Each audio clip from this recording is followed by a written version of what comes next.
The world outside Officer Ben Carter's patrol vehicle was a maelstrom of white, a furious tempest that clawed at the windows and rattled the chassis. Havenwood, usually a quiet, picturesque town nestled among snow-capped peaks, was in the grip of a blizzard so relentless it felt like the very breath had been sucked from the air. Snow piled in drifts against buildings, swallowing parked cars and reducing visibility to mere feet. Inside the cruiser, the only discernible sound was the rhythmic thrum of the engine and the soft, contented sigh of Kilo, Ben's K9 partner.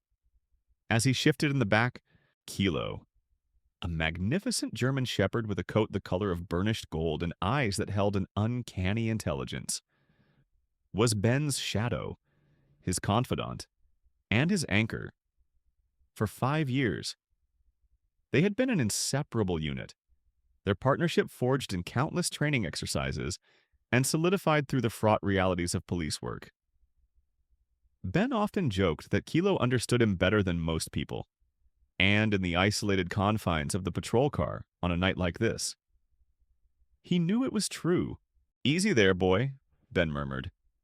Glancing into the rearview mirror, Kilo's tail gave a lazy thump against the seat. "Just a few more hours, then we can both get some well-deserved rest. Maybe a nice, warm bowl of whatever it is you eat."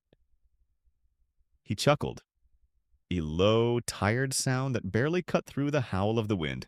The radio crackled to life, slicing through the quiet camaraderie. "Unit 21 dispatch. We have a confirmed missing person. Child. Lily Anderson. 7 years old.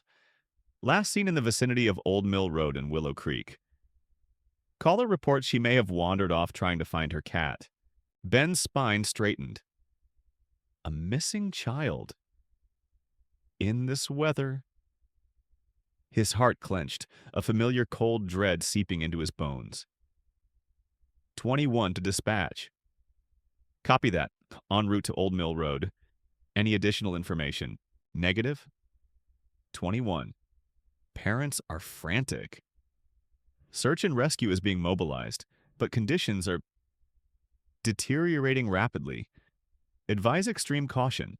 Understood, Ben replied, his voice grim.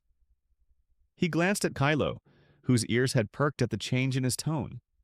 The dog seemed to sense the shift, the sudden urgency that permeated the small space. "All right, Kilo. Time to go to work." Kilo let out a low whine, a sound of readiness and understanding. Not complaint. He pushed himself up, his powerful body tensing with anticipation. Ben flipped on the emergency lights, their blue and red flashes a desperate beacon against the whiteout. The cruiser, usually a steady presence on the road, now felt like a fragile boat adrift on a churning sea. He gripped the steering wheel, knuckles white. As he navigated the treacherous, snow-choked lanes, Old Mill Road was barely discernible, a faint indentation in the vast expanse of white. When they finally reached the Andersons' farmhouse, a dilapidated structure clinging precariously to the side of a snow-drifted hill, it was like stepping into a nightmare. Lily's parents, Mr.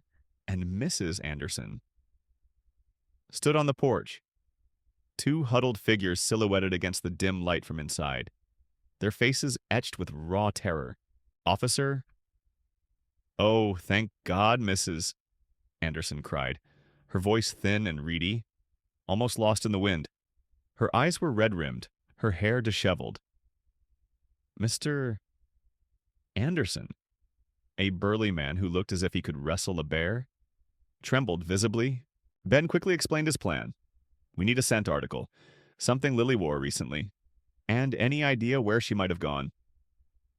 "Even a guess. Her scarf. She loved that little pink scarf." Mrs. Anderson choked out, rushing back inside.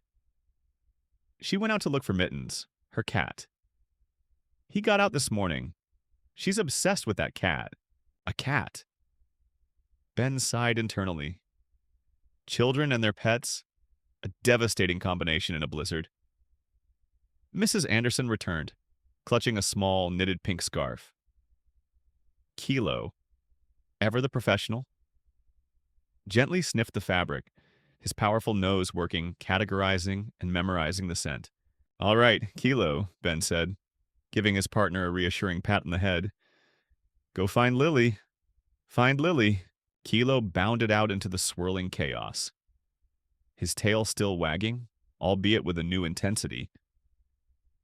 He lowered his head, nose to the ground, trying to pick up a trail amidst the freshly fallen snow and the relentless wind that obliterated any lingering scent. Ben followed closely, the beam of his heavy-duty flashlight cutting through the gloom, illuminating nothing but dancing snowflakes.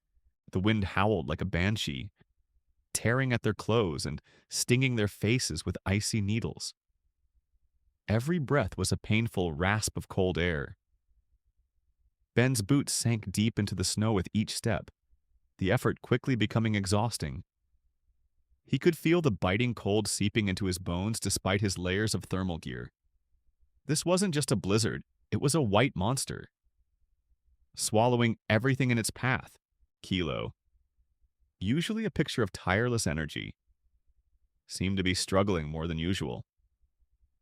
He stumbled a few times, his powerful legs sinking deeper into the soft snow, and his usually quick pace had slowed. Ben noticed the subtle tremors running through Kilo's body, the way he occasionally shook his head as if disoriented by the sheer force of the wind. He's cold, Ben thought, a knot of worry tightening in his stomach. We both are, but he's working twice as hard. They followed the faint, almost indiscernible trail away from the farm, towards a dense, snow-laden thicket of trees. The landscape was utterly transformed, familiar landmarks buried under an impossibly deep blanket of white. Ben knew this area, wild and unforgiving even in good weather. The thought of a small child lost out here sent a fresh wave of panic through him. Easy? Boy, easy, Ben murmured, as Kylo veered sharply to the left, nose still glued to the ground. Clearly on a scent, however faint. You got this. Kilo. I know you do. He wiped a gloved hand across his face, clearing the ice that was already forming on his eyelashes. They pushed on for what felt like an eternity, the minutes stretching into an agonizing tableau of white and wind. The cold was a living entity, clawing at their exposed skin, threatening to numb their senses. Ben's fingers were stiff inside his gloves, his toes tingling despite his heavy-duty boots. He focused on Kylo, on the unwavering dedication of the animal in front of him. Kylo was slowing even more now, his breathing labored. But he never stopped, never hesitated. He was a beacon of determination in a sea of despair. Suddenly, Kilo stopped dead. He sniffed the air, then let out a sharp bark, turning his head towards a dark, hulking shape, barely visible through the swirling snow. It was an old, abandoned barn, its roof partially caved in, its skeletal timbers barely holding against the weight of the snow. Lily Ben shouted, a surge of adrenaline momentarily warming him. He rushed towards the barn, Kilo leading the way, his barks growing more insistent. The entrance was half buried in a massive drift, but Kilo scrambled through an opening, disappearing into the shadows. Ben followed, his heart pounding against his ribs. The air inside the barn was marginally calmer, but still bitterly cold. Dust motes danced in the single beam of his flashlight. Lily, Lily. Are you in here? A faint whimper, almost inaudible, answered him. Kilo was already there, nudging a small, bundled shape in the corner, whimpering softly. Ben rushed over, dropping to his knees. It was Lily, huddled in a nest of old hay and burlap sacks, her small face blue with cold, her lips chapped and trembling. A tiny ginger cat was curled on her chest, a pitiful attempt to provide warmth. Lily! Oh, thank God Ben scooped the child into his arms, pulling her close. Her small body was shockingly cold, her breathing shallow. He felt a wave of profound relief, quickly followed by a fresh surge of fear for her fragile life. As he shifted Lily, a sharp, guttural cry tore from Kilo. It was a sound Ben had never heard from his partner, a cry of pain and distress that instantly eclipsed the fading joy of finding Lily. Ben spun around, his flashlight beam sweeping frantically over Kilo. The dog was favoring his left hind leg, holding it awkwardly off the ground. A dark, rapidly spreading stain marred his golden fur. Just above his paw, a jagged piece of splintered wood, likely from the collapsed roof, lay beside him, tipped with what looked suspiciously like a dried, rusty nail. Kilo Ben gasped, his voice cracking with a new, horrifying realization. He had been so focused on Lily, on the sheer terror of finding a lost child in a blizzard, that he hadn't noticed Kilo's final, desperate lunge to reach her, hadn't seen the hazard in the darkness. The K9 had found the child, but at a terrible, unforeseen cost. The relief of finding Lily evaporated, replaced by a cold, sickening dread that felt far worse than the blizzard's bite. The wind howled its mournful song outside the dilapidated barn, a cruel counterpoint to the growing horror in Ben's chest. Kilo lay whimpering softly, his usually bright eyes clouded with pain. The wound on his hind leg was ugly, a deep gash from which blood was already seeping, staining his beautiful fur. It was clearly a puncture wound, and the splintered wood with the rusty nail he'd seen earlier confirmed his fears. "Oh, Kilo, no," Ben whispered, his voice thick with emotion. He gently set Lily down, wrapping her tighter in his own patrol jacket. The little girl was still shivering, but a faint, almost imperceptible sigh of relief escaped her as the warmth began to penetrate. "Stay right here, Lily. Stay with Kilo." "Stay." He moved to Kilo's side, his gloved hands fumbling for his first aid kit, which was never far from reach. He knew basic K9 first aid, but this looked serious. He shone his flashlight on the wound. It was deep. Too deep for superficial treatment, and the jagged edges spoke of internal damage. Kilo let out another pained whine as Ben carefully touched the area, trying to assess the extent of the injury. "Good boy. Kilo, you're so brave," Ben murmured, his voice strained. He pulled out a sterile bandage and an antiseptic wipe, trying to stem the bleeding. Kilo flinched but didn't pull away, his loyalty and trust unwavering even in agony. The dog's usually powerful leg trembled uncontrollably. He looked at Lily, then at Kilo. The patrol car was miles away, swallowed by the blizzard. Getting a vehicle here was impossible. The snow was too deep, the drifts too high. They were stranded, deep in the wilderness, miles from any road. And now, his partner, his protector, was severely injured. "We have to move." "Kilo," Ben said, his voice filled with a desperate urgency. "We have to get you to a vet, and Lily needs to get warm. Now." He helped Kilo to his feet, supporting the dog's injured leg. Kilo tried to put weight on it, but yelped, collapsing back onto the cold, dusty floor. He tried again, summoning all his strength, but it was clear the leg wouldn't bear his weight. He was too big, too heavy for Ben to carry, especially while also carrying Lily through the deep snow. A cold, stark realization slammed into Ben. They weren't just battling the blizzard anymore, they were battling time. Against hypothermia for Lily, and against blood loss and potential infection for Kilo. And he couldn't carry both. He stood up. Lily clutched to his chest and looked out at the raging storm through a crack in the barn wall. The faint glimmer of distant lights from Havenwood was now completely obscured. The snow continued to fall, thick and relentless, erasing any tracks they might have made. "Okay, Kilo, we need a plan," Ben said, trying to keep his voice steady, though a tremor ran through him. He thought frantically, running through every rescue scenario he'd ever trained for. None of them accounted for a K9 partner being incapacitated. He managed to tear off a piece of his own thermal undershirt, fashioning a makeshift sling to try and support Kilo's leg, hoping it would at least make walking less agonizing. Kilo whimpered again, but his tail gave a weak thump against the ground, a sign of his unwavering spirit.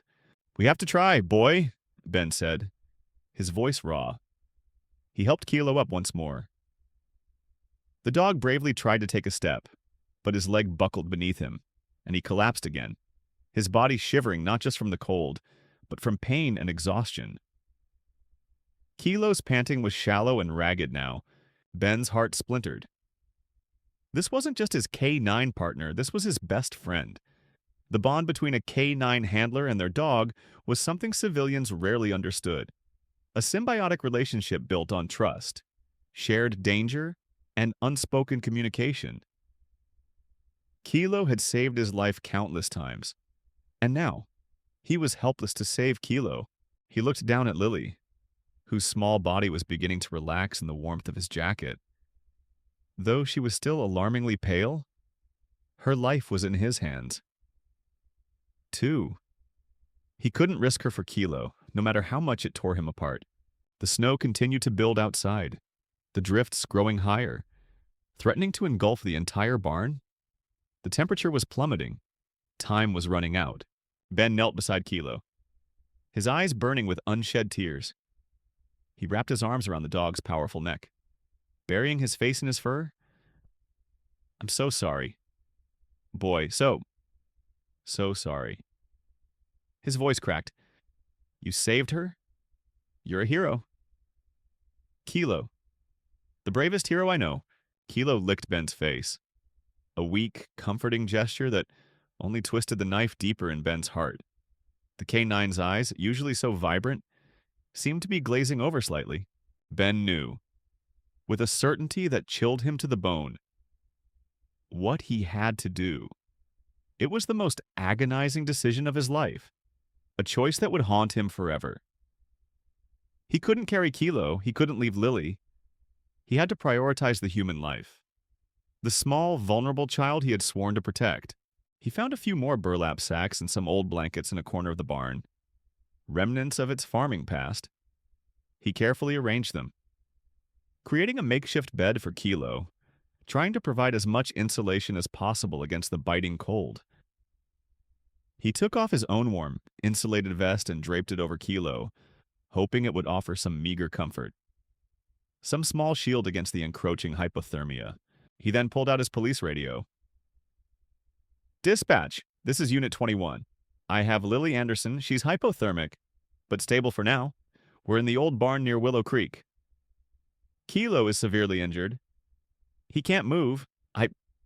I'm going to have to leave him here. I repeat, I'm leaving Kilo. I'm going to try and carry Lily back to the road." His voice broke on the last few words, the admission tasting like ash in his mouth. A moment of static. Then the dispatcher's voice, laced with concern. "Copy that. 21. Understood. Conditions are still impossible for vehicle access. We'll try to get search and rescue to your location as soon as humanly possible. Stay strong, Ben." Ben didn't respond. He couldn't. He looked at Kilo, his heart a raw, bleeding wound. He ran his hand over the dog's head, feeling the warmth of his fur, committing every detail of his beloved partner to memory. "I'll be back. Kilo, I swear it. I'll come back for you. You just hold on. Boy, hold on." Kilo whined softly, nuzzling into Ben's hand, as if understanding the impossible promise, the desperate plea, with a final, tearful gaze at his loyal companion. Ben hoisted Lily securely into his arms. She whimpered faintly, her head resting against his shoulder.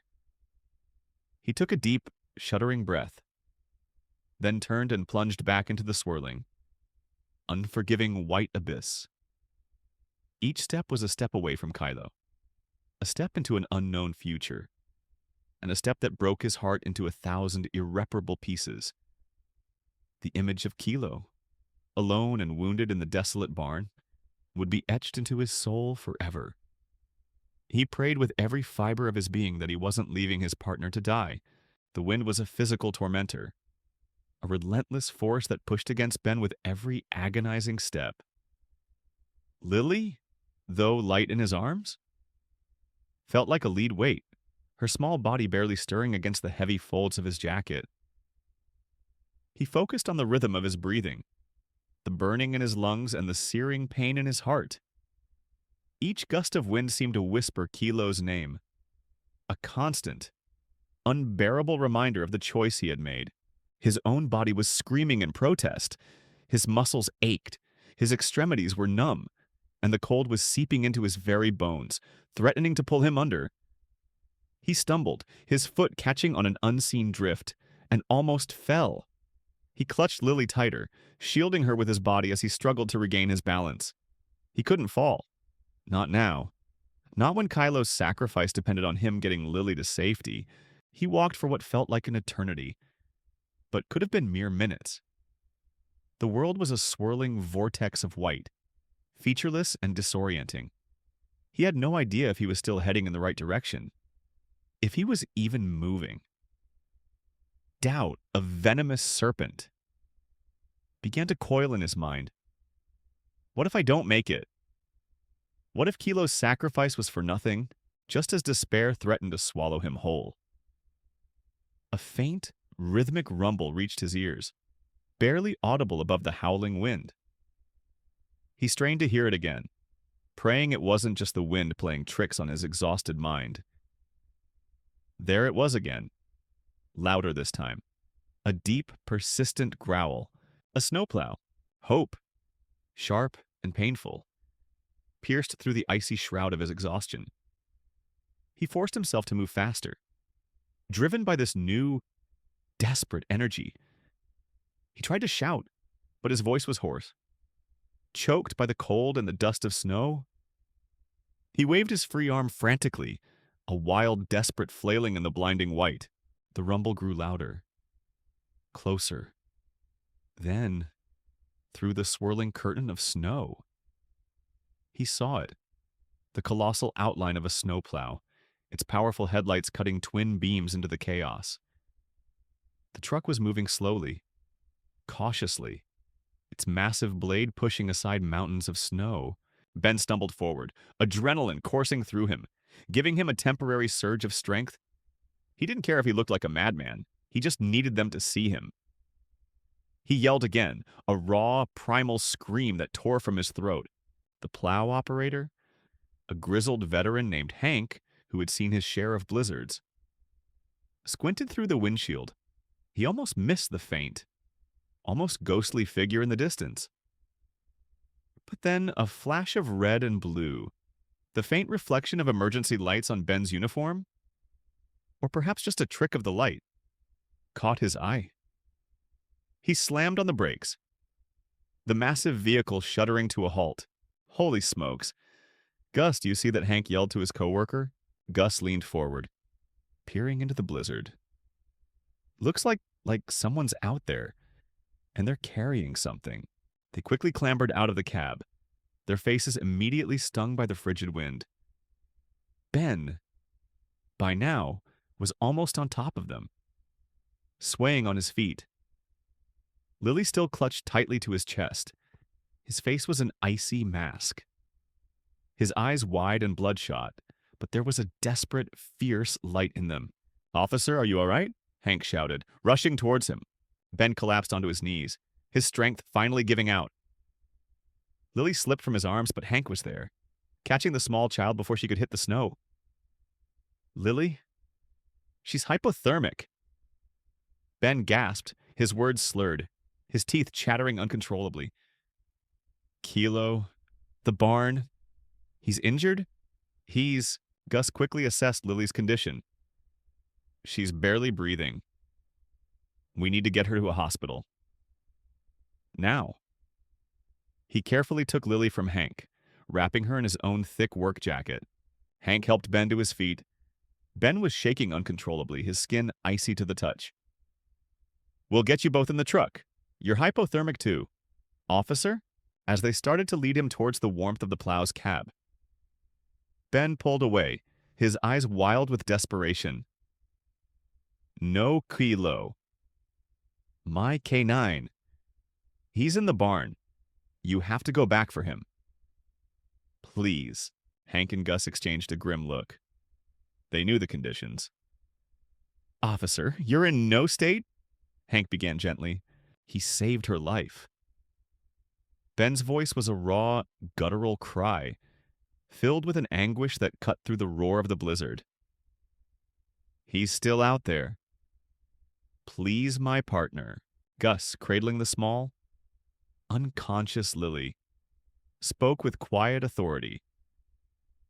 We'll radio it in.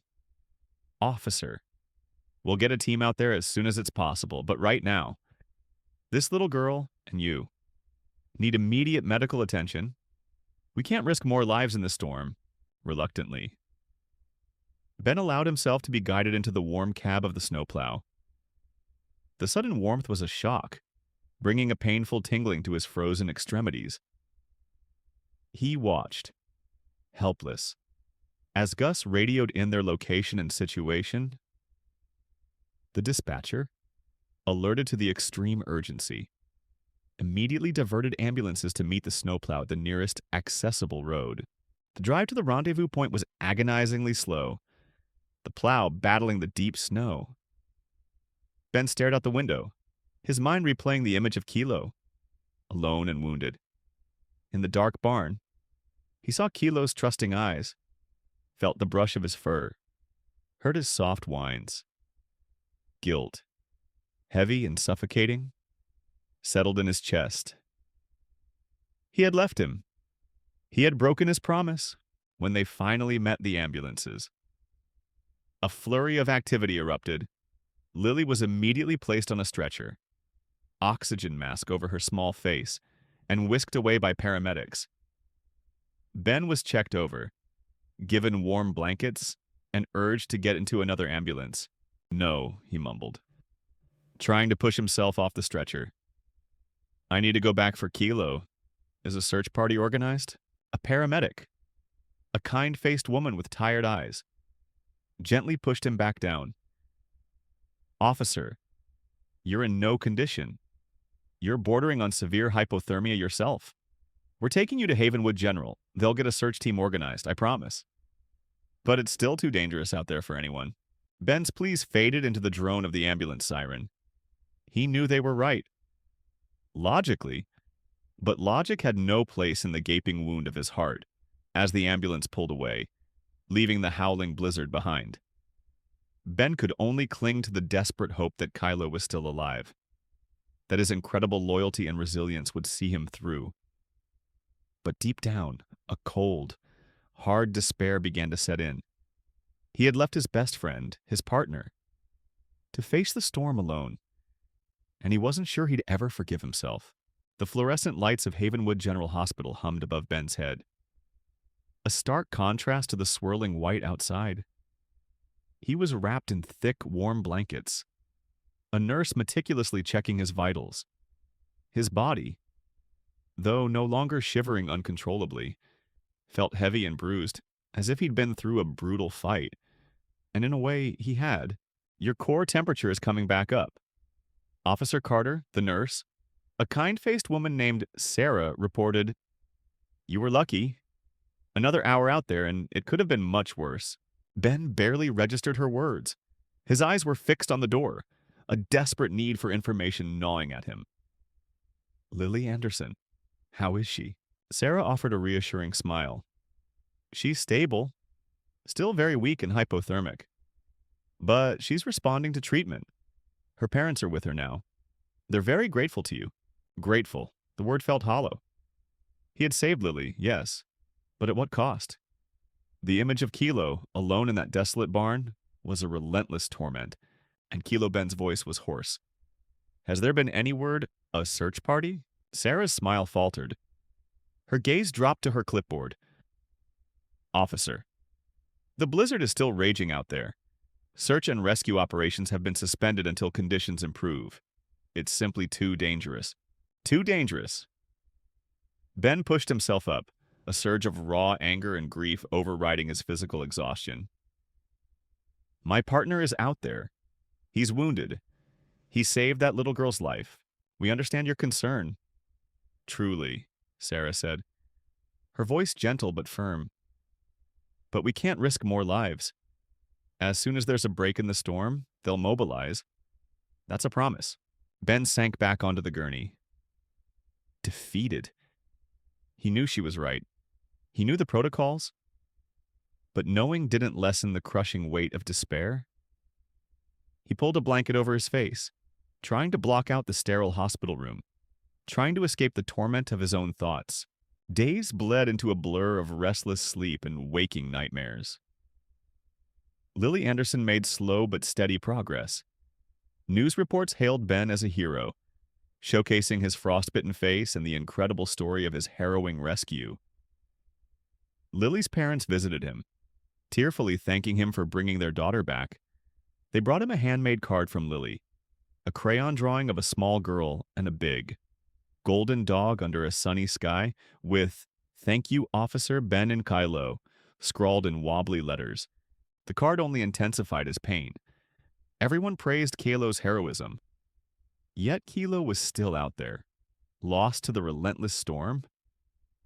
The official police reports listed Kylo as missing in action. But Ben knew what that really meant in the back of his mind. He had already composed Kylo's eulogy, a silent testament to the brave, loyal dog he had been forced to abandon. He tried to distract himself, reading the news, but every article, every television segment, brought him back to the same agonizing point. The blizzard had finally begun to abate, leaving behind a staggering amount of snow. Roads were still impassable in many areas, and the search for Kylo had yet to officially begin. We'll send out teams as soon as the snow settles enough for safe passage. His captain, an old-school officer named Miller, told him over the phone, his voice heavy with sympathy. Ben, I know what Kylo meant to you. He was a good dog. One of the best. But it's been 3 days in these conditions. With a severe injury, you have to prepare yourself. Ben hung up, the captain's words echoing hollowly in his ears. Prepare himself? How did you prepare for the loss of a part of your soul? Kylo wasn't just a dog. He was his partner, his protector, his family. The thought of Kylo freezing to death, alone and in pain, twisted his gut. Guilt gnawed at him constantly. He should have found a way. He should have stayed. He had chosen Lily, and in doing so, he had condemned Kylo. He was discharged from the hospital, his body recovering, but his spirit broken. The world outside felt muted, drained of color. The dazzling white of the snow, once beautiful, now seemed like a shroud. He went home to an empty house, the silence deafening without the familiar thud of Kylo's tail, the soft snore from his dog bed, the expectant gaze when Ben walked through the door. He spent hours by the window, staring out at the seemingly endless expanse of snow, willing it to melt, willing a miracle.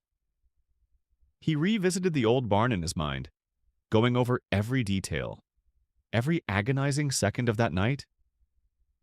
He could still hear Kylo's pained whimper, still see the blood spreading on his fur. He had left him there, a wounded animal, to die alone. The thought was a constant, searing pain. Every knock at the door, every phone call, sent a jolt of hope through him, only to be dashed by the grim reality. His colleagues offered their condolences, bringing casseroles and kind words. They talked about Kylo in the past tense, which only made Ben flinch. He couldn't accept it. Not yet. Not until he had proof. He considered going back to the barn himself. Despite the dangerous conditions, he knew the risks. He knew it was probably a fool's errand, but the idea of Kylo lying there, waiting, spurred him on. His injured leg ached, a constant reminder of Kylo's own suffering. He pulled on his warmest gear, a desperate, solitary mission forming in his mind. He wasn't going to wait for search and rescue. He couldn't. He had to go back. For Kilo. For his own sanity. The image of the abandoned barn, a silent sentinel in the snow, beckoned to him, promising either a final crushing sorrow, or perhaps a sliver of impossible hope. He had to know. Ben pushed open the front door of his house. The biting cold of familiar, unwelcome friend. The world outside was still blanketed in an immense, pristine white. But the furious winds had finally died down. The air hung still and heavy. A profound silence broken only by the crunch of his boots on the untouched snow.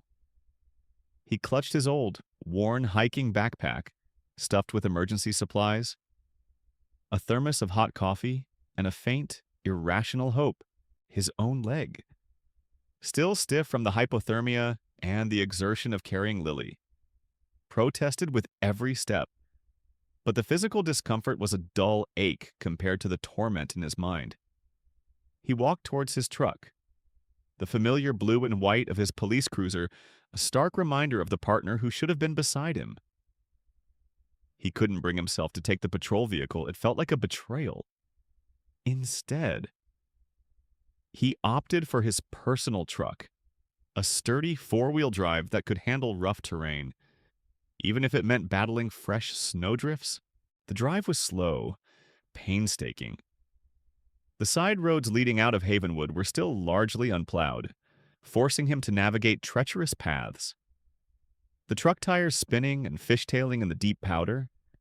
He passed familiar landmarks now buried under mounds of snow. The landscape alien and unrecognizable. The further he drove, the deeper the isolation, the heavier the silence.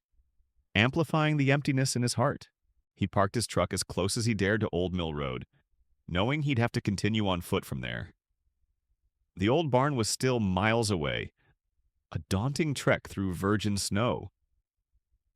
He pulled on his snowshoes, adjusted his backpack, and, with a grim set to his jaw, began his solitary pilgrimage. The forest was eerily quiet, the branches of the pines heavy with snow, muffling all sound. He could hear only the rhythmic swish of his snowshoes and the pounding of his own heart. Every snapped twig, every rustle in the undergrowth, made him pause, his breath catching in his throat. He half expected to see Kilo emerge from behind a snowdrift, bounding towards him, tail wagging, as if the last few days had been nothing but a cruel dream.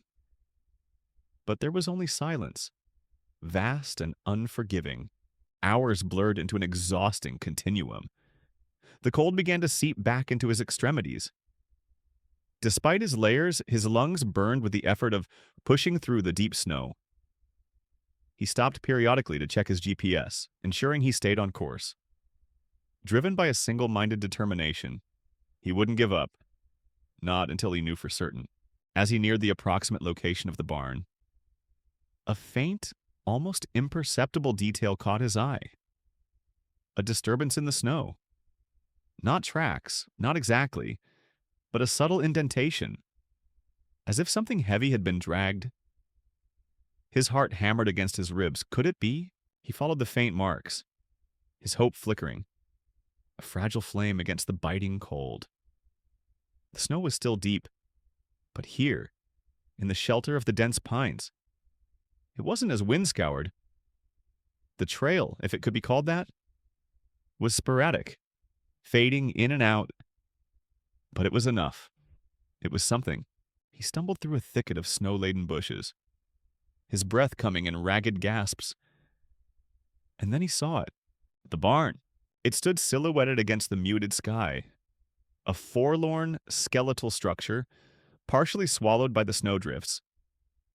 His heart leaped into his throat. He rushed forward, his snowshoes sinking deep, desperate to get inside, to confirm. He squeezed through the same narrow opening he and Kylo had used days ago. The air inside was freezing, still, and heavy with the scent of damp hay and something else. Something metallic. Blood. His flashlight beam cut through the gloom. The makeshift bed he had created for Kilo was still there, the burlap sacks and his own insulated vest, but they were flattened, disturbed, and there, near the scattered blankets, was a dark, frozen stain on the ground, a large one. Kilo, he whispered, his voice cracking. He searched every shadowed corner, his heart sinking with each empty space. The barn was silent, utterly empty. No Kilo, no sign of him. Despair, cold and absolute, washed over him. He sank to his knees, the full weight of his loss crushing him. He had been too late. The stain, the disturbed bedding. Kilo had been here, he had held on. But then, what had happened? Had he tried to move? Had he succumbed to his injuries in the cold? The unanswered questions were a fresh torment. He stayed there for a long time, the silence of the barn mocking his desperate hope. He ran his hand over the frozen patch of stained ground, his eyes burning with unshed tears. This was it. This was the end. His brave, loyal partner was gone. The blizzard had taken him, and Ben, in his impossible choice, had left him to it. The journey back was a blur of physical pain and emotional numbness. The hope that had sustained him for days had finally been extinguished, replaced by a profound, desolate grief. He returned to his truck, the setting sun casting long, blue shadows across the snow, painting the landscape in hues of despair. He drove home in a haze, the reality of Kilo's absence now a solid, unshakable truth. The town lights, as he approached, seemed harsh and unwelcome. He pulled into his driveway, the quiet house waiting, no familiar bark to greet him, no warm body rubbing against his leg. He walked inside, the silence a heavy shroud. He sank onto the couch, the cold still seeping into his bones. But it was the cold in his heart that truly ached. Kilo was gone, his hero, his best friend, and the crushing guilt of leaving him behind, even for Lily, would be a burden he would carry forever.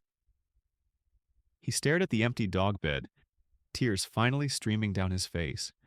Silent and endless, weeks crawled by, each day a gray imitation of the last.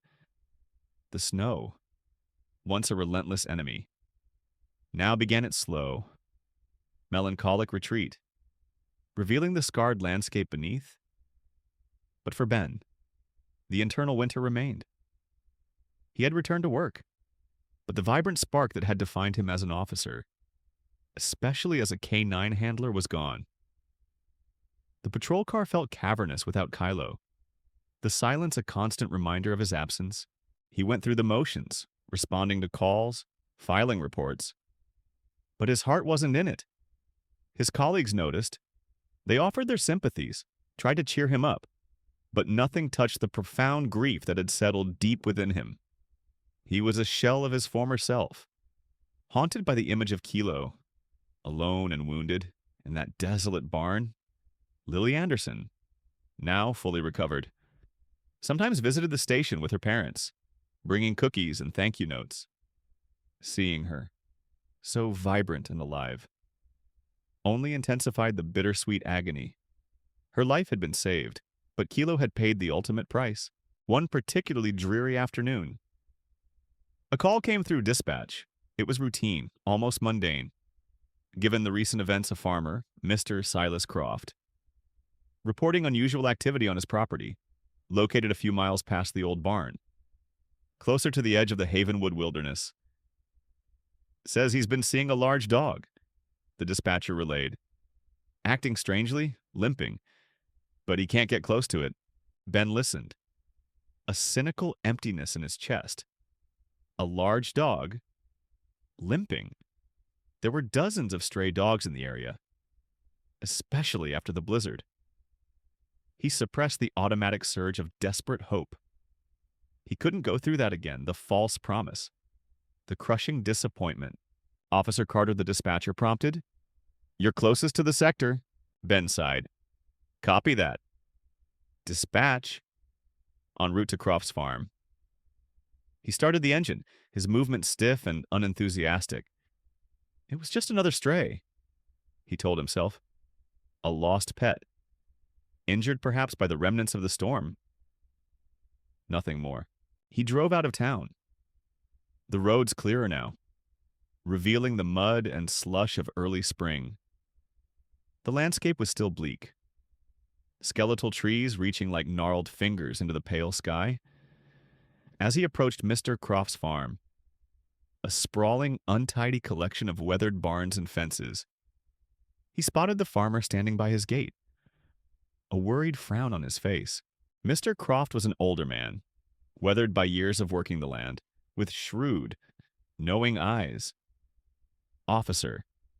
He greeted, nodding gravely. Thanks for coming. Been seeing this dog for a few days now. Big one. German Shepherd. Maybe limping bad? Keeps to the shadows. Won't come near me. But I keep finding these strange tracks. And some blood. Near the old logging road. Ben's breath hitched. German Shepherd. Limping. Blood. He pushed the thought away. It was too cruel. Any specific area, Mr. Croft, Ben asked, trying to keep his voice neutral. Aye, mostly around the old logging road. Near the border of my property. Closest to the woods, the farmer replied, pointing towards a dense thicket of trees at the far end of his field. And I saw him heading towards that old abandoned hunting cabin just off the main trail a few times. Ben nodded, trying to maintain his professional composure. He knew that cabin. It was a dilapidated shack, rarely used, deep within the woods. He pulled out his flashlight and his old, tattered kilo harness. An instinctual, almost superstitious gesture. I'll take a look. Mr. Croft, Ben said, his voice a little softer than before. He wouldn't allow himself to hope, but a tiny, fragile spark had ignited somewhere deep inside him. He trudged through the muddy field, towards the edge of the woods. The air was cool, carrying the scent of damp earth and pine. As he entered the tree line, the familiar quiet of the forest enveloped him. He started calling, softly at first, then louder. Kilo, kilo. Boy, are you out here? Silence. Only the rustle of leaves underfoot. He followed the faint path that led towards the old logging road. And then he saw it. A paw print. Large, distinct.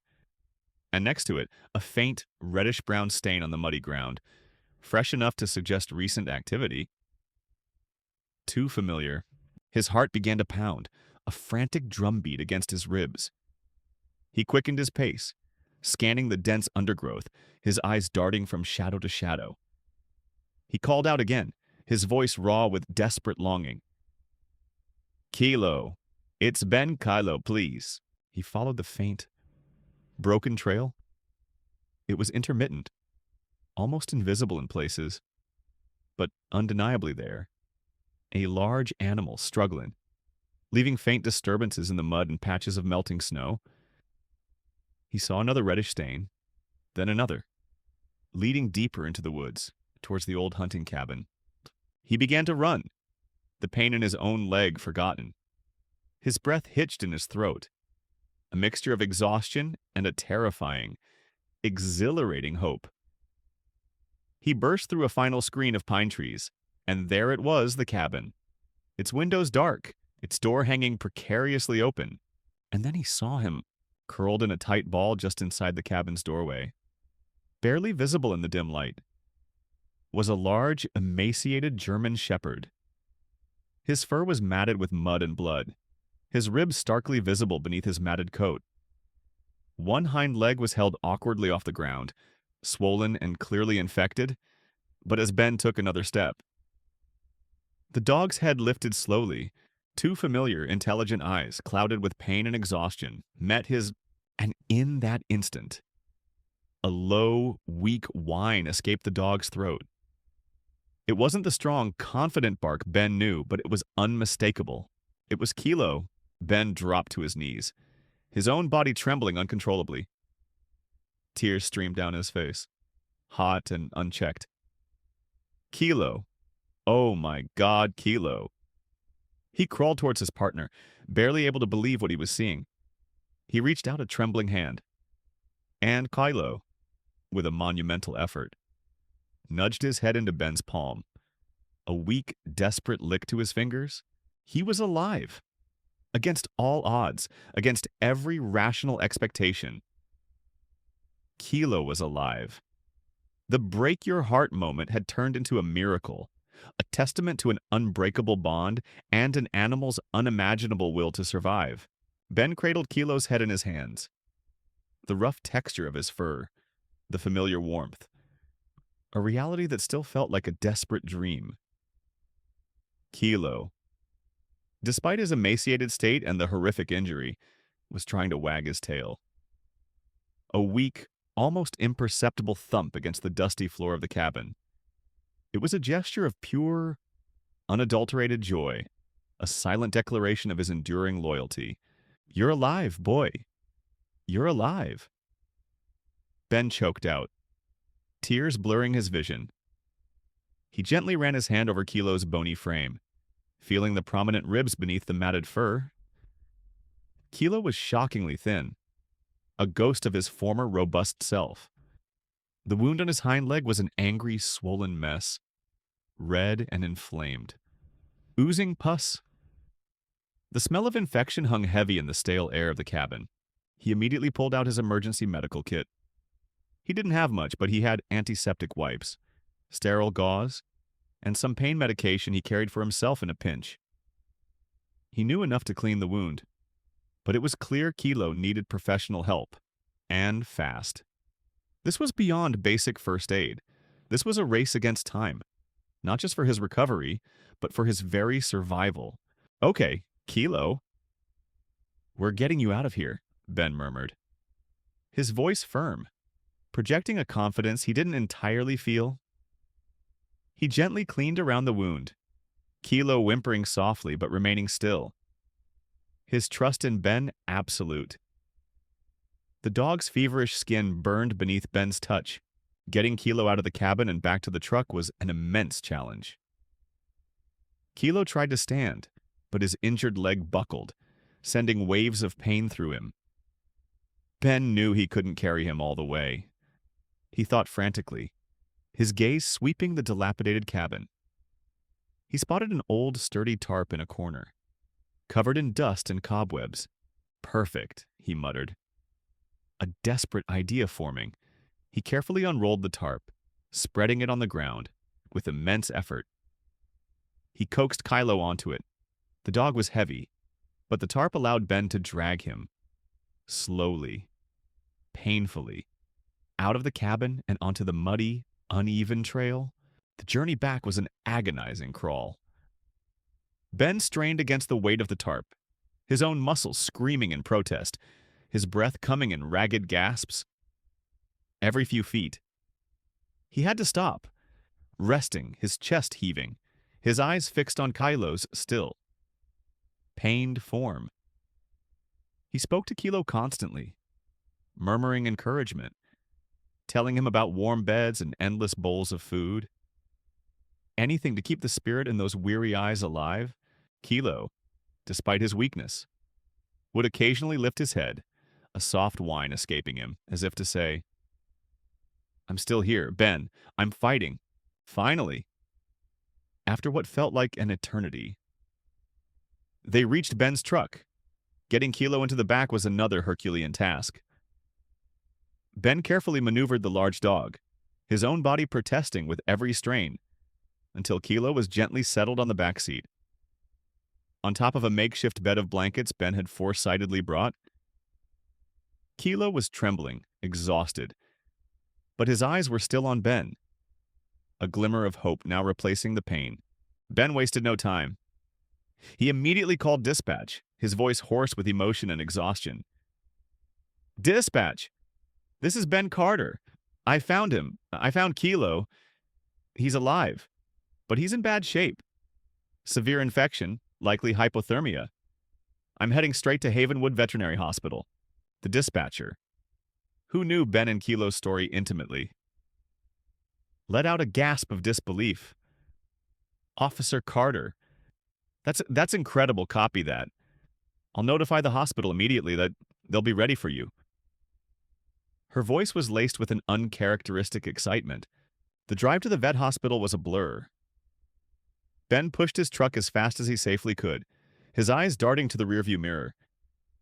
Checking on Kylo. The dog lay still, his breathing shallow, but he was alive.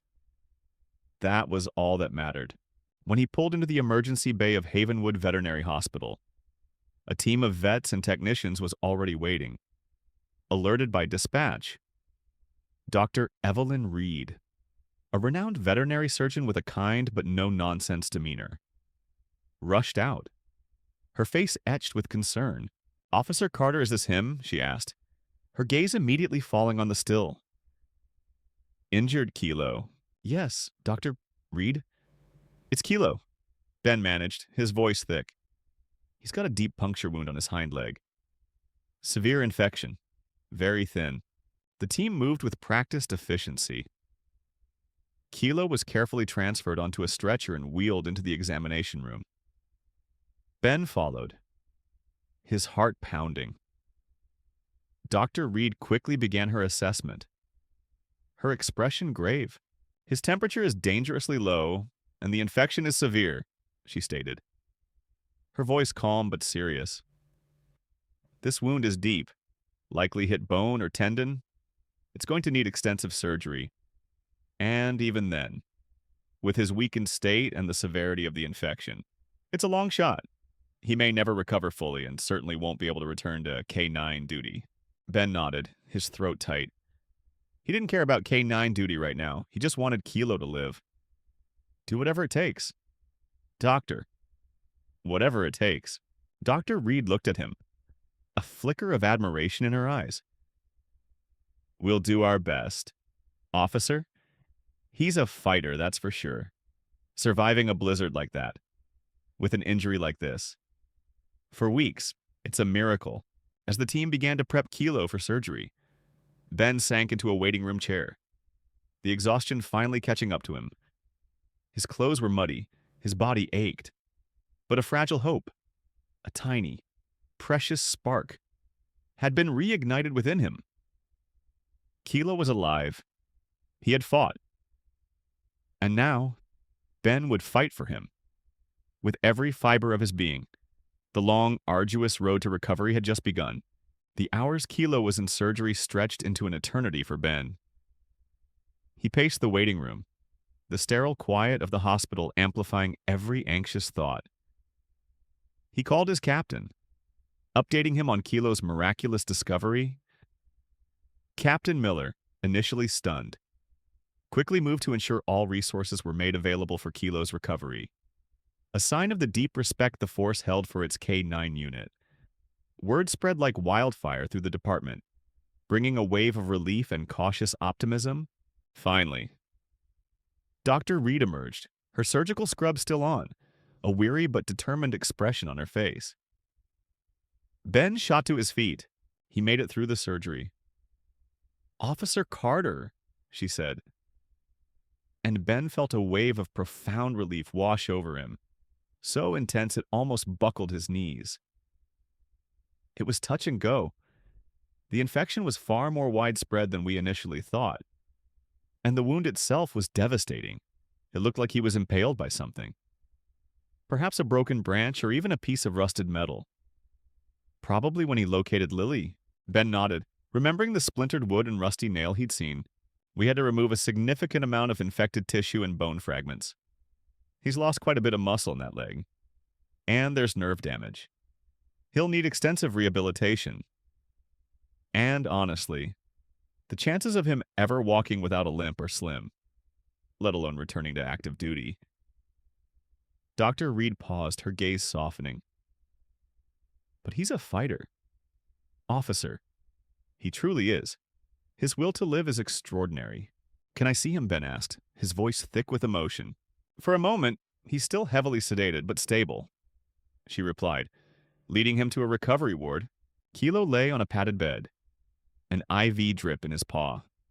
his injured leg bandaged heavily. He looked so small, so vulnerable.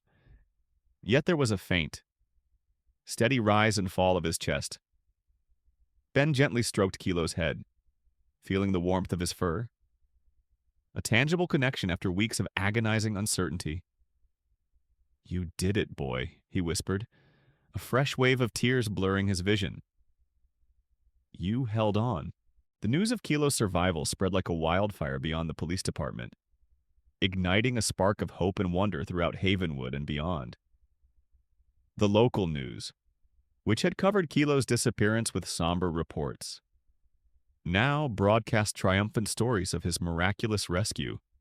Lily Anderson's parents, overjoyed, organized a community fundraiser for Kilo's medical expenses, which were rapidly escalating. "He saved our daughter's life," Mr. Anderson declared in a televised interview. His voice choked with emotion. "It's the least we can do. Kilo is a hero, a true hero." Donations poured in. Small bills from children, generous checks from local businesses, all accompanied by cards and letters expressing admiration, gratitude, and an outpouring of love for the brave K-9. The community, still recovering from the brutal blizzard, found a beacon of hope in Kilo's resilience. Pet stores donated food and supplies. Local businesses offered discounts on rehabilitation equipment, and even rival police departments sent messages of support. Ben, overwhelmed by the public's response, found himself giving interviews, sharing Kilo's story, the bond they shared, and the impossible choice he'd had to make. He spoke candidly about his guilt, about leaving his partner, and the agony of those weeks. He didn't sugarcoat the pain, and in doing so, he touched the hearts of countless people who had followed the story. "It wasn't a choice I ever wanted to make," Ben explained in one interview. His voice still tinged with raw emotion. "But Lily needed me. Kilo understood.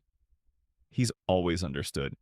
He gave me a final lick, a signal that he knew I had to go, and he fought, against all odds, until I could come back for him. That's the kind of dog he is." The public's empathy was palpable.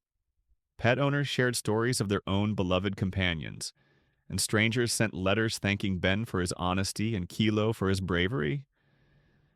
The outpouring of support helped to lift a tiny corner of the heavy burden Ben had been carrying. He saw that his choice, though agonizing, was understood. The community didn't blame him.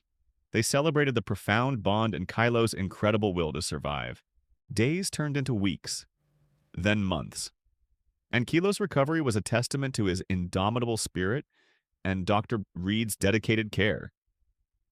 He faced multiple follow-up surgeries, intense physical therapy, and endless hours of painful exercises.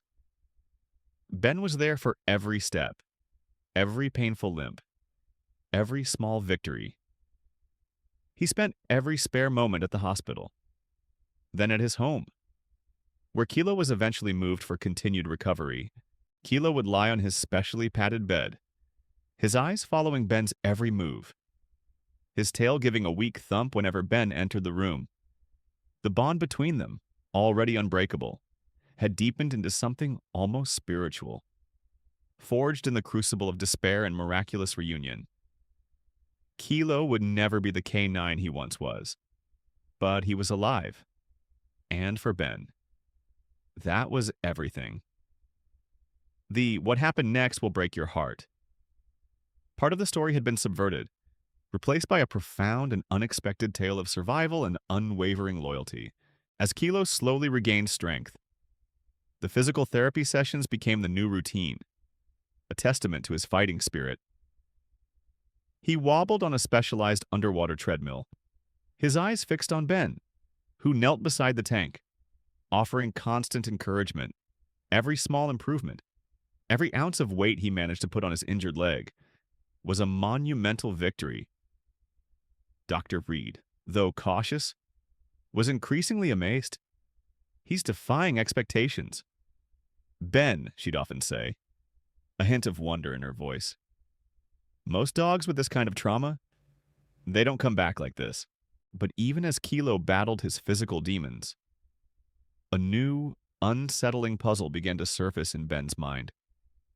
During one of Kilo's more stable days, as he was gently cleaning the healing wound, he noticed something peculiar, embedded deep in a scar near the gash.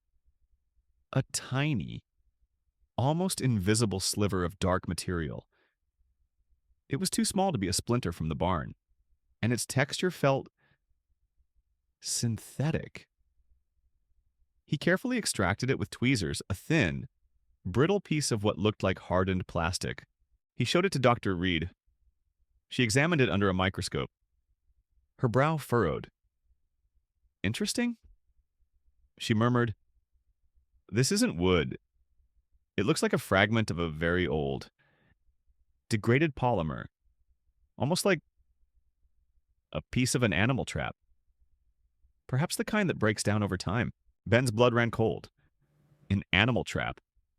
The barn, he remembered, was an old, dilapidated structure, rarely visited, but it was in a wilderness area, close to national forest land where hunting, and unfortunately, poaching, wasn't uncommon.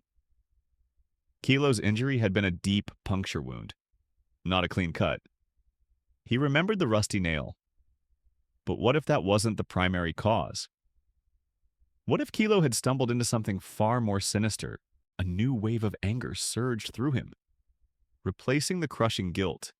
If Kilo had been injured by an illegal trap, it wasn't just a tragic accident, it was a crime. And Kilo, in his heroic pursuit of Lily, had paid the price for someone else's malice. He returned to the police station with a renewed sense of purpose. He brought the fragment to the forensics lab, requesting an analysis. The lab tech, a meticulous woman named Sarah Jenkins, promised to prioritize it while waiting for the results. Ben started quietly researching local poaching incidents, particularly those involving traps, both legal and illegal.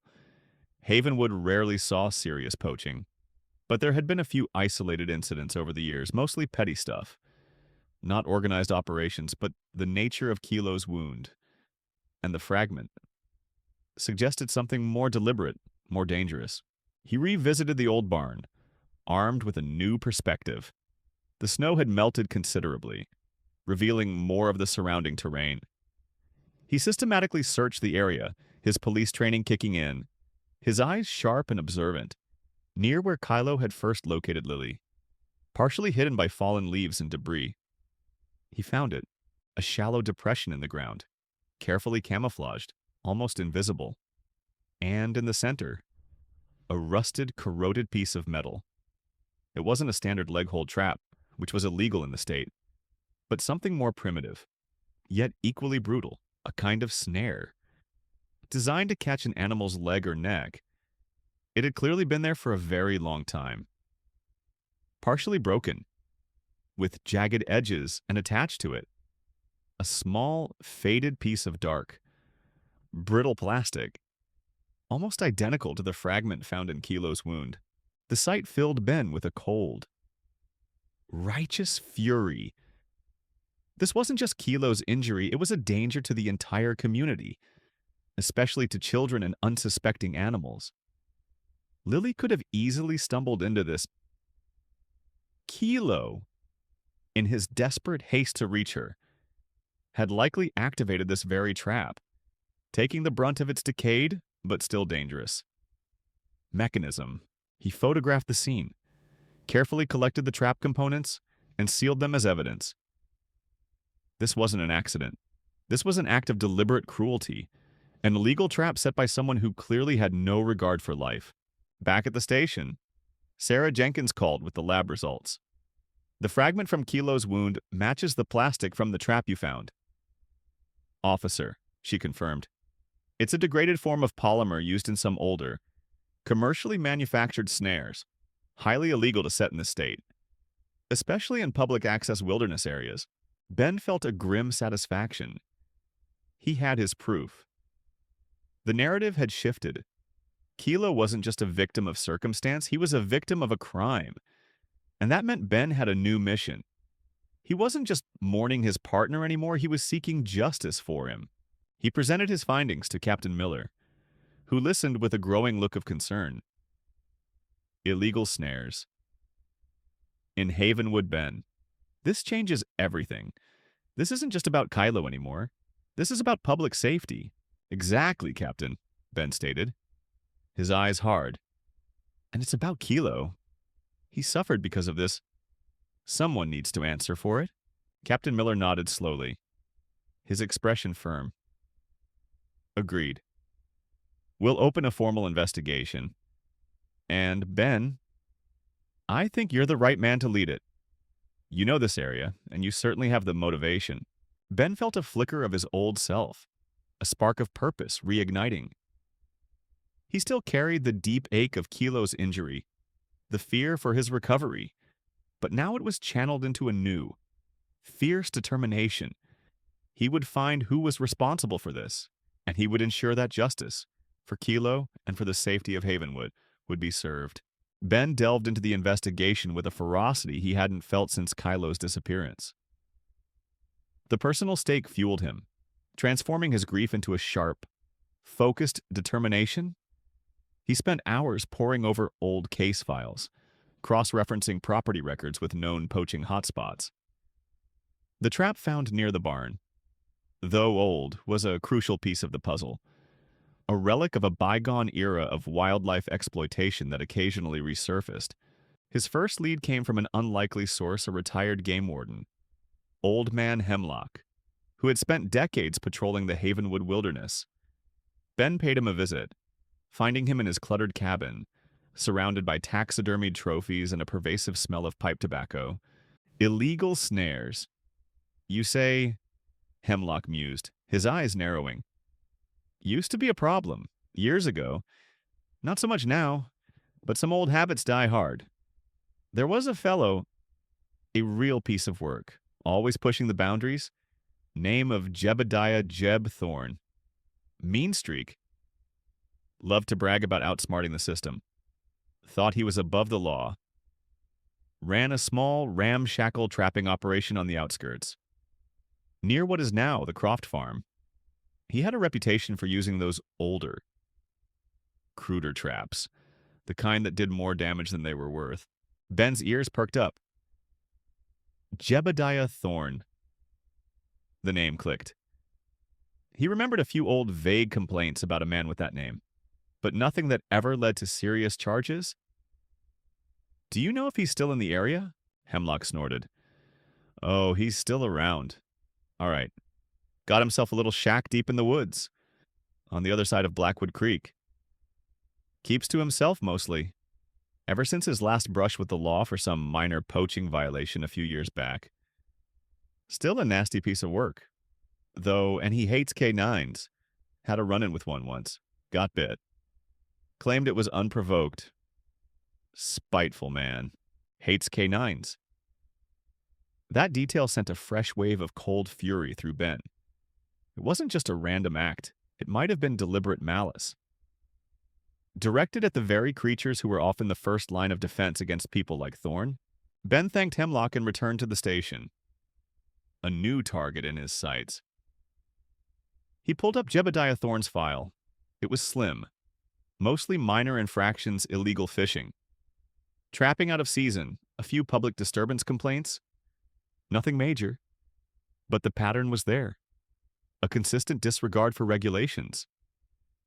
Thorne lived off the grid, sustaining himself through questionable means, always skirting the edge of legality.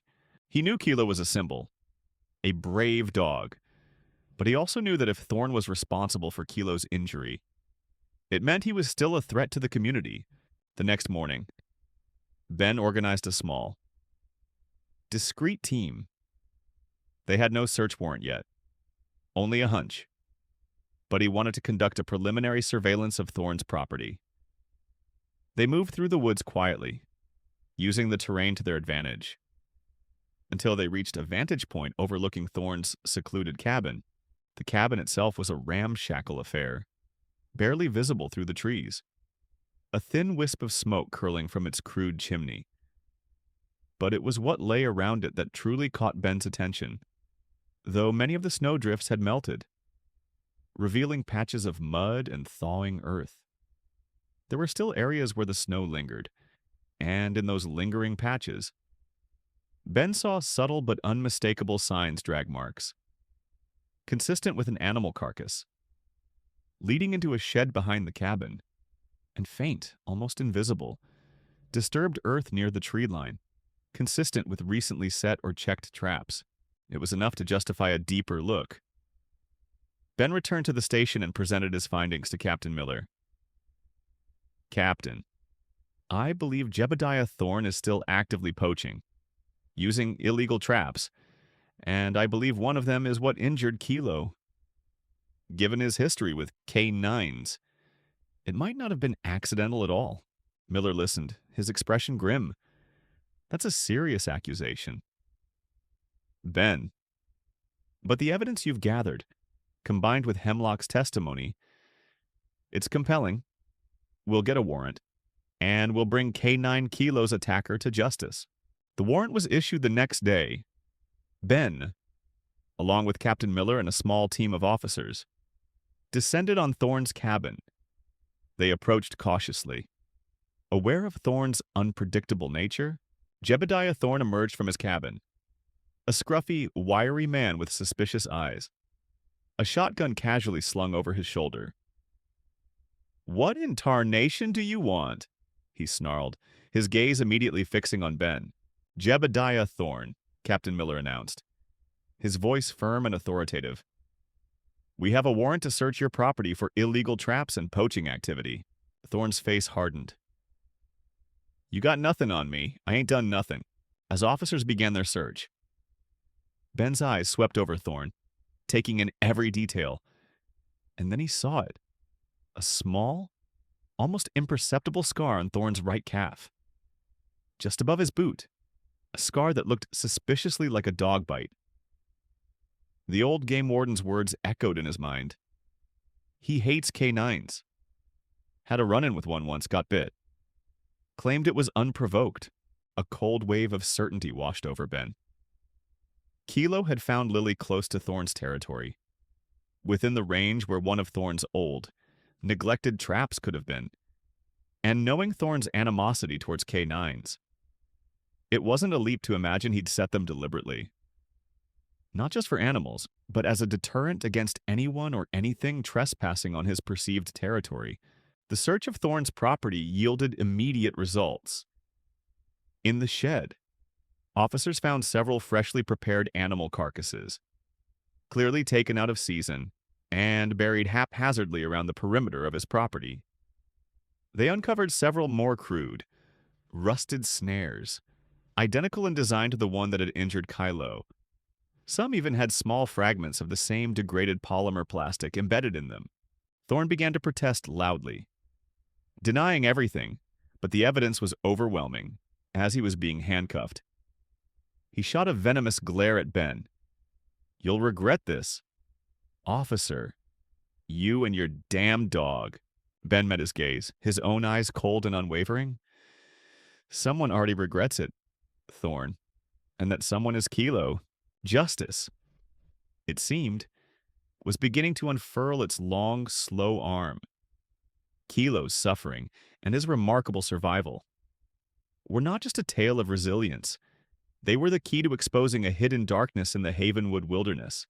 The arrest of Jebediah Thorne sent ripples through Havenwood. While not a notorious criminal, his history of minor infractions and his reclusive, often hostile, nature made him a known quantity to the local authorities. The discovery of the illegal traps, particularly in the vicinity of Lily Anderson's rescue and Kilo's injury, painted a far darker picture of his activities than previously understood. The media, still captivated by Kilo's miraculous survival, latched onto this new development with fervor. The narrative of an innocent K9 hero being victimized by a callous poacher resonated deeply with the public. For Ben, Thorne's apprehension was a bittersweet victory. It brought a measure of justice. But it couldn't erase Kilo's pain or the long, arduous road to recovery ahead. Kilo was slowly improving, but his progress was agonizingly slow. The deep infection had taken a severe toll, leaving his hind leg weak and prone to stiffness.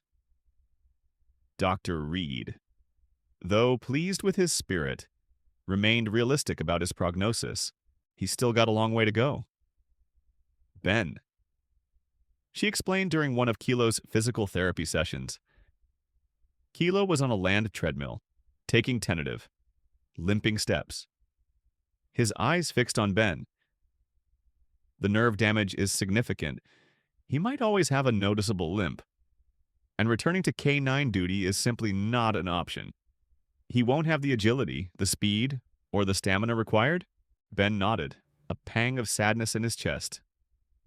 Kilo was a working dog, bred for purpose, for the rigorous demands of police work. To see him reduced to this, to know his career was over, was heartbreaking. But then he looked at Kilo, at the stubborn determination in his eyes, at the way he pushed through the pain, and knew that as long as Kilo was alive and well, that was enough. The community, buoyed by the success of the initial fundraisers, continued to rally around Kilo. Lily Anderson, now fully recovered and radiant, became Kilo's most ardent supporter. She drew pictures for him, visited him at the veterinary hospital, and even helped organize a hero dog walk to raise more funds for his ongoing care. Her innocent, unwavering adoration was a balm to Ben's soul. One afternoon, as Ben sat by Kilo's side during a particularly challenging therapy session, Kilo whined, nudging Ben's hand with his nose. Ben instinctively scratched behind Kilo's ears, his gaze distant. He was still haunted by the memory of leaving Kilo in the barn, even though he knew it was the right decision to save Lily. The guilt lingered like a phantom ache. You know, Ben, Dr. Reed said, observing him. You gave Kilo a chance, a very small chance. Most people would have just left him. You saved Lily. Yes, but you also made a promise to Kilo, and you kept it. That's why he's fighting so hard. He trusts you implicitly. Her words resonated with Ben, a quiet truth he hadn't fully acknowledged. He had been so consumed by the choice that he hadn't fully appreciated the promise.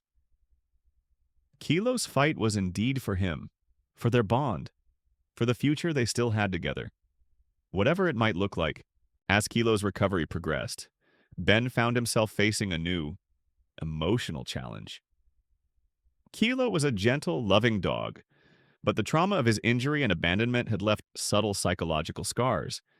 He became anxious in loud, enclosed spaces, and the sound of strong winds would sometimes send him trembling. Dr. Reed recommended specialized behavioral therapy, a slow process of rebuilding his confidence and trust in unpredictable environments. Ben took on this new challenge with the same dedication he applied to Kilo's physical therapy. He spent hours simply sitting with Kilo in quiet places, speaking softly, offering reassurance. He reintroduced him to the patrol car, not for work, but simply for short, calm rides, helping Kilo associate it with comfort, not danger. He understood that Kilo had faced not just physical pain, but profound emotional betrayal. Left alone in the dark, it would take time and patience to heal both wounds. The cost of Kilo's continued medical care was substantial, far beyond what the initial community fundraisers could cover. Dr. Reed, sympathetic to their plight, helped Ben apply for grants from various animal welfare organizations. The story of Kilo's bravery and the subsequent arrest of Thorne, the poacher, garnered significant attention from these groups. One large national K9 support foundation, impressed by Kilo's resilience and Ben's dedication, offered to cover a significant portion of the remaining costs. It was a beacon of light in what had been a long, dark tunnel. Ben felt a surge of gratitude. The world, it seemed, was acknowledging Kilo's sacrifice, his heroism, and the deep, unbreakable bond they shared. Kilo was not just a police dog.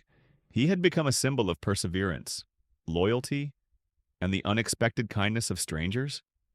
And for Ben, seeing Kilo slowly, painstakingly, regain his strength and spirit was the most profound reward of all. The breaking of his heart was slowly, miraculously, being mended, with Thorne's arrest and Kilo's slow but steady recovery. A wave of palpable relief washed over Havenwood. The fear of hidden dangers in their beloved wilderness began to subside, replaced by a renewed sense of community and vigilance. The story of Kilo's heroism and Ben's unwavering dedication resonated deeply, making them symbols of resilience and loyalty. The community's support for Kilo blossomed into something truly remarkable. News reports continued to follow his journey, transforming him from a local K9 into a national sensation.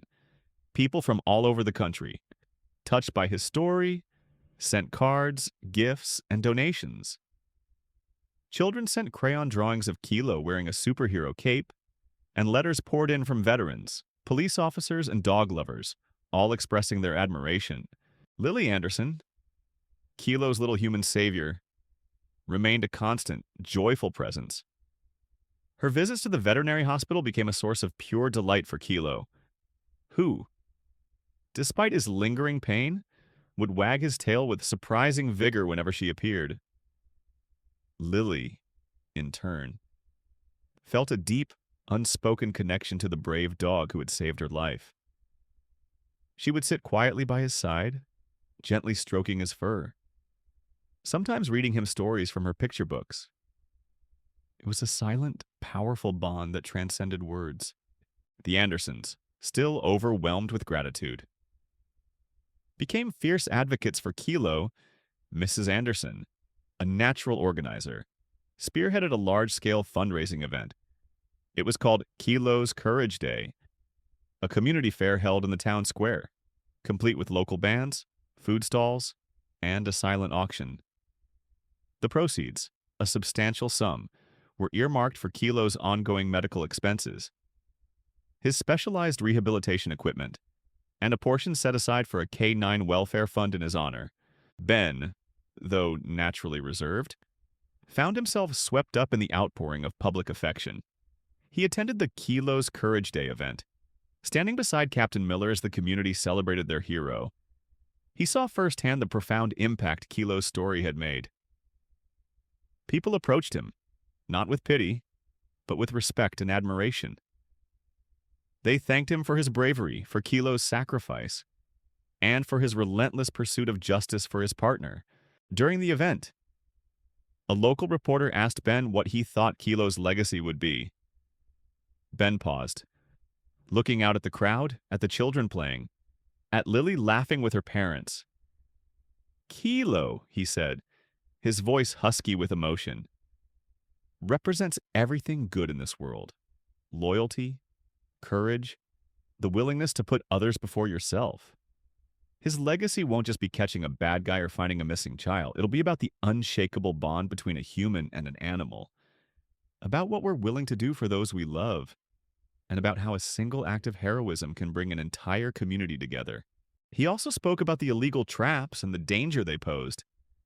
He used Kilo's story as a cautionary tale, urging the community to report any suspicious activity in the wilderness. His words, coming from a place of genuine pain and renewed purpose, carried immense weight. The local authorities launched a public awareness campaign about illegal poaching and the dangers of abandoned traps. With Kilo's face prominently featured on the posters, the money raised by the community ensured Kilo received the best possible care. He underwent hydrotherapy sessions, specialized massages, and received acupuncture to help with the nerve damage. He even got a custom-made support harness to help him walk more easily during his weakest moments. The veterinary staff, seeing the overwhelming support, went above and beyond, truly investing themselves in Kilo's recovery, slowly, painstakingly. Kilo regained more mobility. His limp remained, a permanent scar, but he could walk, even run short distances. With a renewed vigor, he would never return to active duty, That much was certain, but a new path, a new purpose, was beginning to emerge for the brave K9. The profound sadness that had gripped Ben for so long began to recede, replaced by a quiet sense of awe and immense gratitude. Kilo had not only survived, he had brought out the very best in the people of Havenwood. As Kilo's recovery progressed, a new purpose began to solidify for both him and Ben. The idea of Kilo returning to active K9 duty had been laid to rest, but the profound impact he had on people, especially children, was undeniable. Dr. Reed, witnessing Kilo's gentle nature and his almost intuitive connection with Lily Anderson, had a groundbreaking suggestion. Ben, she proposed one afternoon, watching Kilo calmly allow Lily to place a flower behind his ear. Kilo may not be a police K9 anymore, but he has an incredible temperament. He's calm, patient, and deeply empathetic. Have you ever considered therapy work for him? Ben paused, mulling over the idea. Therapy dog. It wasn't Coast 9 work, but it was still service. Still a way for Kilo to use his incredible spirit to help others. What would that entail? He asked, intrigued. Extensive training, obviously, but different from police work. Dr. Reed explained, it focuses on emotional support, comfort, and interaction with vulnerable people, children in hospitals, seniors in nursing homes, even people experiencing trauma. Kilo's story of resilience, his ability to overcome such hardship, would be incredibly powerful. The idea sparked something deep within Ben. This was it. This was Kilo's new calling. It wasn't about catching criminals anymore, it was about healing hearts. It was about turning his suffering into a source of comfort for others. Kilo, with his innate intelligence and gentle disposition, took to therapy dog training with surprising ease. He learned to navigate crowded spaces calmly, to remain unflappable in the presence of loud noises, and to offer quiet comfort simply by resting his head on a lap. His presence was calming, his eyes radiating an ancient wisdom and empathy that immediately put people at ease. His first official assignment was at the Havenwood Children's Hospital, the very place Lily Anderson had recovered. Lily, now a regular visitor, was overjoyed. Kilo, with his new therapy vest on, would pad softly through the corridors, his slight limp a subtle reminder of his past, but his presence a beacon of hope. He started with a young boy, about 5 years old, undergoing chemotherapy. The boy, withdrawn and often in pain, initially recoiled, but as Kilo gently rested his head on the edge of the bed, his soft fur a comfort, the boy slowly reached out a tentative hand. A few minutes later, the boy was smiling, running his fingers through Kilo's fur, a rare moment of joy in his difficult treatment. Nurses whispered about the immediate, visible change in his demeanor. Word of Kilo's therapeutic visits spread. He became a regular at the local nursing home, his calm presence bringing smiles and memories to the elderly residents. He visited schools, teaching children about resilience and the importance of animal welfare, often with Lily by his side. Telling her own story of Kilo's bravery, Ben, no longer a K9 handler, found a new purpose in his own life, too. He remained a police officer, but his focus shifted. He became an advocate for K9 welfare, pushing for stricter laws against illegal trapping and supporting organizations that provided medical care for retired service dogs. He spoke at community events, not just about Kilo's heroism, but about the profound, healing power of the human-animal bond. He saw the changes in Kilo, not just physically, but emotionally. The anxiety that had plagued him after the blizzard slowly faded, replaced by a quiet confidence. Kilo was still a hero, but now his battles were fought in the quiet rooms of hospitals and the gentle embrace of those who needed comfort most. One day, Ben and Kilo visited a local support group for families dealing with chronic illness. A mother, her eyes red from crying, spoke of her child's relentless pain. Kilo, sensing her distress, nudged her hand, then rested his head on her lap. The woman looked down, stroked his fur, and for the first time that evening, a faint, genuine smile touched her lips. Ben watched, a profound sense of peace settling over him. This was Kilo's true destiny. He had saved Lily's life in the blizzard, a singular, heroic act. But now, in his quiet, gentle way, he was saving countless others, one heart at a time. The painful "what happened next will break your heart" had morphed into "what happened next will mend your soul." The blizzard had stripped everything away, leaving Ben with unimaginable loss and guilt. But out of that desolation, a new, more profound meaning had emerged. Kilo. The injured K9 had not only survived, but had blossomed into a beacon of hope and healing, forever changing the lives of those he touched, including Ben's own. Their story was no longer just about survival. It was about transformation, resilience, and the enduring power of kindness. The story of Kylo's recovery and his new role as a therapy dog became a powerful testament to resilience.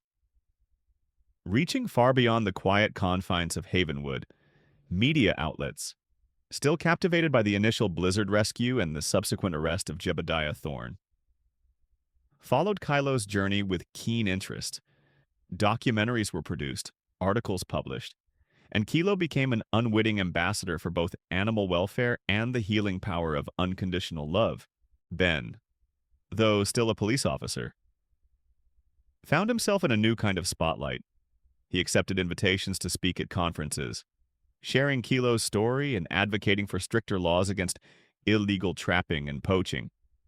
He worked with local lawmakers to draft and support Kilo's Law, a proposed bill that would significantly increase penalties for setting illegal traps in public access areas and provide dedicated funds for K9 medical care and retirement. Jebediah Thorne's trial, though a separate legal process, was intrinsically linked to Kilo's narrative. The evidence Ben had meticulously gathered, the fragments from Kilo's wound, the recovered snares from Thorne's property, and the testimony of Old Man Hemlock, painted a damning picture. Prosecutors, armed with the emotional weight of Kilo's story, presented a compelling case. They emphasized not just the illegal poaching, but the reckless endangerment posed by Thorne's traps, one of which nearly claimed the life of a brave K9 who had just saved a child. Thorne, defiant to the end, pleaded not guilty, claiming he was being unfairly targeted, but his history, combined with the irrefutable physical evidence, left the jury with little doubt. The prosecution brought in Dr. Reed, who meticulously described the severity of Kilo's injuries, directly linking them to the type of trap found on Thorne's land. Ben himself testified, recounting the harrowing night of the blizzard, the agonizing choice he made, and the profound pain of leaving Kilo behind. His raw honesty resonated with everyone in the courtroom. The jury returned a guilty verdict on multiple counts, including illegal trapping, poaching, and reckless endangerment. The judge, swayed by the profound impact of Thorne's actions on Kilo and the community, handed down a significant sentence. Jebediah Thorne was sent to prison, a clear message that such disregard for law and life would not be tolerated. For Ben, the verdict brought a quiet sense of closure. It wasn't a celebration, for Kilo's limp was a constant reminder of what had been lost. But it was justice. Justice not just for Kilo, but for the principle of protecting the innocent, whether human or animal, from deliberate harm. The dark stain of Kilo's injury, inflicted by malice, had now been acknowledged and punished by the law. The resolution of the legal case further cemented Kilo's status as a symbol. The Kilo's Law initiative gained significant traction. Fueled by the public's desire to prevent similar tragedies, Ben dedicated a considerable portion of his time to advocating for its passage. Speaking passionately about the need to protect wildlife and the brave animals who serve, one afternoon, Ben found himself on the floor of his living room, gently massaging Kilo's still stiff leg. Kilo lay contentedly, head resting on Ben's lap. a soft rumble emanating from his chest. The scars on his leg were a roadmap of his ordeal, but his eyes, clear and trusting, held no trace of bitterness. He was a survivor, a testament to enduring spirit. The pursuit of justice had been a necessary, arduous journey. It had allowed Ben to channel his pain, to fight for Kilo in a way he couldn't during the blizzard. And in doing so, it had helped him heal too, transforming the unbearable guilt into a quiet sense of purpose. The scales of justice, though sometimes slow, had finally tipped in their favor. The evil that had caused Kylo's suffering had been confronted, exposed, and brought to account, allowing Kilo and Ben to truly begin their new chapter. Life in Havenwood settled into a new rhythm, one touched by the enduring presence of Kilo. He never fully recovered his old stride. The slight limp was a permanent reminder of the blizzard and the brutal trap. But it was a limp of honor, a visible testament to his impossible journey. He had been honorably retired from police duty, his badge proudly displayed in a shadow box on Ben's living room wall, alongside a framed photo of them both, young and invincible, taken shortly after Kilo joined the force. Kilo's days were now filled with a different kind of heroism. He became a certified therapy dog, his gentle nature and remarkable story bringing comfort and inspiration to countless lives. He continued his regular visits to the Havenwood Children's Hospital, where his quiet presence became a source of solace for young patients enduring difficult treatments. He'd lie patiently by their bedsides, offering a warm head to stroke, a soft ear to whisper secrets into, his calm demeanor radiating a profound sense of peace. Many parents credited Kilo with breakthroughs in their children's emotional well-being, reporting smiles and interactions where there had previously been only withdrawal. He also became a beloved fixture at local schools, particularly Lily Anderson's elementary school. Lily, now a confident second grader, would often accompany Kilo and Ben, her bright voice adding a joyful dimension to their visits. Together, they shared their story, Kilo's bravery, Ben's agonizing choice, Lily's rescue, and the incredible power of kindness and perseverance. Kilo, with his almost intuitive understanding of human emotion, would patiently allow children to pet him, demonstrating how patience and gentleness could overcome fear. These visits weren't just heartwarming, they were educational, teaching children about responsible pet ownership, the dangers of illegal traps, and the importance of reporting suspicious activities. Ben, for his part, embraced his new role. He remained a dedicated police officer, but his work took on a broader, more compassionate focus. He became a passionate advocate for animal welfare, particularly for working dogs. He traveled to neighboring towns and even distant cities, speaking about Kilo's law, sharing their unique story, and urging communities to support their K-9 units, both during and after their service. He worked tirelessly to ensure that retired service animals, like Kilo, received the best possible medical care and were honored for their sacrifices. The bond between Ben and Kilo, forged in the crucible of a blizzard and tested by unimaginable pain, had deepened into something unbreakable. Transcending the traditional handler-K-9 relationship, Kilo was no longer just Ben's partner, he was his silent teacher, his constant companion, and the living embodiment of second chances. They spent their evenings in quiet contentment. Kilo curled at Ben's feet, a comfortable, steady presence. The once empty house now felt full, brimming with the quiet love and understanding that only such a profound bond could create. One crisp autumn afternoon, Ben sat on his porch, watching Kilo gently nudge a leaf across the lawn with his nose, his limping gait still graceful in its own way. The setting sun cast long, golden shadows, painting the landscape in hues of peace. It had been a long, harrowing journey from that brutal blizzard, a path paved with fear, guilt, and unimaginable pain. But through it all, Kilo had endured. He had found a new purpose, and in doing so, had helped Ben find his own. Their story, once one that could break your heart, had become a powerful testament to the triumph of the spirit, the unwavering power of loyalty, and the extraordinary capacity for healing, proving that, even in the darkest storms, miracles can blossom and justice, eventually, finds its way home